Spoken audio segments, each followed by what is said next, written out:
When foldable phones first hit the scene, Samsung was the undisputed king. Fast forward to today, and the competition has seriously heated up. But Samsung isn't backing down, and that's where the Galaxy Z Flip 7 comes in. It's got a lot to prove. It's still early days for leaks and rumors surrounding the Galaxy Z Flip 7 and its bigger sibling, the Z Fold 7, but we've already seen some exciting tidbits, especially when it comes to the display. So let's dive into everything we know so far. One of the biggest upgrades might be in the display size. According to well-known display analyst Ross Young, the main screen could increase from 6.7 inches to 6.85 inches, while the cover display could jump from 3.4 inches to 4 inches. That's a pretty noticeable improvement, giving users more screen real estate both inside and out.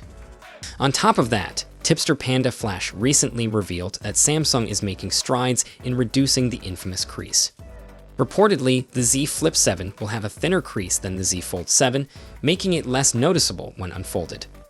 The same leak also hints at a new internal structure, which should boost durability.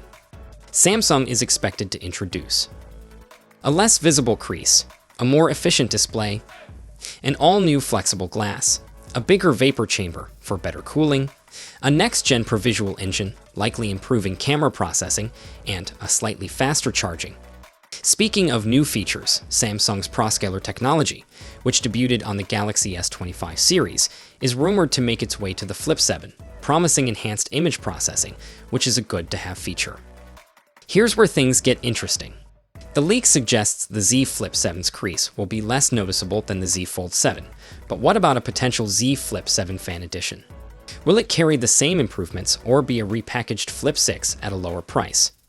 If Samsung does release a Flip 7 FE, it could be a killer budget option for 2025, making foldable tech more accessible. But for now, that's just speculation. So, all in all, the Galaxy Z Flip 7 is shaping up to be a solid upgrade, with a bigger display, better durability, and a less noticeable crease. But is that enough to keep Samsung ahead in the foldable game? So, what do you think of the rumored display upgrades? Drop your thoughts in the comments and let's discuss. Until next time, stay techie.